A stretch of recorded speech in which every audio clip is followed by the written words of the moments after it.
Before we discuss the concept of God in Christianity, I would like to clarify a few points. Islam is the only non-Christian faith which makes it an article of faith to believe in Jesus Christ, peace be upon him. No Muslim is a Muslim if he does not believe in Jesus Christ, peace be upon him. We believe that he was one of the mightiest messengers of Almighty God.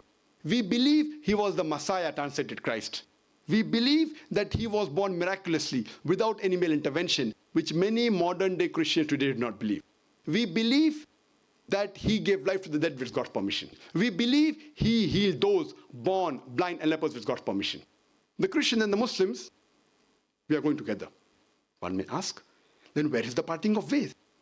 The parting of ways is that many Christians believe, or most of the Christians believe, that Jesus Christ, peace be upon him, he claimed divinity. They believe that he was Almighty God.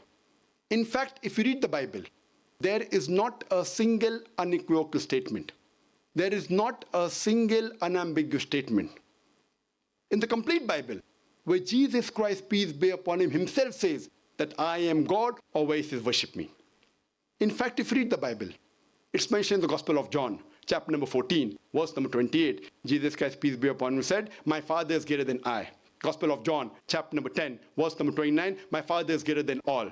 Gospel of Matthew, chapter number 12, verse number 28, I cast out devils with the Spirit of God. Gospel of Luke, chapter number 11, verse number 20. I with the finger of God cast out devils. Gospel of John, chapter number 5, verse number 30. I can of my own self do nothing. As I hear, I judge, and my judgment is just. For I seek not my will, but the will of my Father. Anyone who says I seek not my will, but the will of Almighty God, he's a Muslim.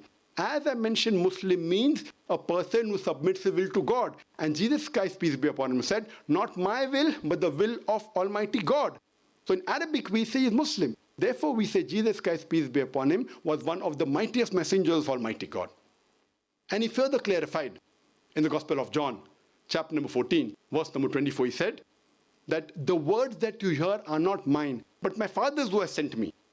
It's mentioned in the Gospel of John, chapter number 17, verse number 3, Jesus Christ, peace be upon him, said, this is life eternal, so that you may know one true God and Jesus Christ whom thou hast sent.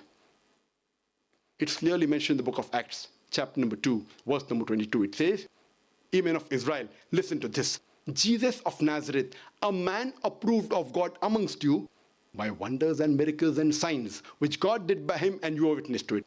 A man approved of God amongst you by wonders and miracles and signs, which God did by him, and you are witness to it.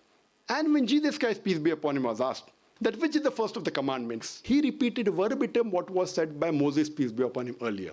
It's mentioned in the Gospel of Mark, chapter number 12, verse number 29. Jesus Christ, peace be upon him, said, Shama Israelu adna haynu adna ikhad, which means, hear, O Israel, the Lord, our God, is one Lord. So if you read the Bible, you should understand the concept of God in Christianity and understand Christianity in the right perspective.